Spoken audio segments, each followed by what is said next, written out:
ഒരുപാട് നാളായി വാങ്ങി ഉപയോഗിക്കണം എന്ന് വിചാരിച്ചിട്ടുള്ള താമര വിത്താണ് ഇത്. താമര വിത്ത് എന്ന് പറഞ്ഞ് വാങ്ങി അതിൻ്റെ പ്രൈസ് ടാഗ് നോക്കുമ്പോഴത്തേക്കോ ഫൂൾ മഖാന എന്നുള്ള പേരും ഉണ്ട്. 100 ഗ്രാമിൽ 7.50 ദിർഹവും കാണുന്നുണ്ട്. അങ്ങനെ ഉടനെ തന്നെ നമ്മൾ ചാറ്റ് ജി പി ടിനോട് ചോദിച്ചു എന്താണ് ഈ ഫൂൾ മഖാന. അപ്പോൾ ചാറ്റ് ജി പി ടി നല്ല ക്ലിയർ ആയിട്ട് പറഞ്ഞു തന്നിട്ടുണ്ട്. ഇതിന് ലോട്ടസ് സീഡ് എന്നും പറയുന്നു.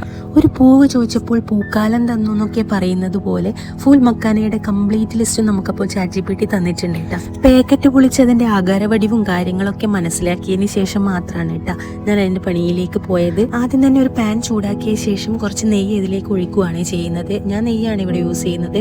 ചിലർക്ക് വേണമെങ്കിൽ വെളിച്ചെണ്ണയോ എന്ത് വേണമെങ്കിലും ഉപയോഗിക്കാം. എനിക്ക് കുറച്ച് പ്രോപ്പർ നല്ലതായിട്ട് തോന്നിയിട്ടുള്ളത് നെയ്യാണ്. അപ്പോൾ അതിലേക്ക് കുറച്ച് നെയ്യ് ഒഴിച്ചതിന് ശേഷം കുറച്ച് ഉപ്പിടുന്നുണ്ട്, അതുപോലെ തന്നെ കുറച്ച് മുളക് പൊടി ഇടുന്നുണ്ട്. എന്നിട്ട് എല്ലാം കൂടി നന്നായിട്ടൊന്ന് മിക്സ് ചെയ്ത് കൊടുക്കുന്നുണ്ട്. അപ്പോൾ ഉപ്പും ആ മുളക് പൊടിയും ഒക്കെ അതിൽ നിന്ന് അലിഞ്ഞ് വന്നിട്ടുണ്ടാവും. അതിലേക്ക് നമ്മുടെ ഫൂൾ മഖാന അങ്ങ് ഇട്ട് കൊടുക്കുക, നന്നായിട്ടൊന്ന് ഇളക്കി യോജിപ്പിക്കുക.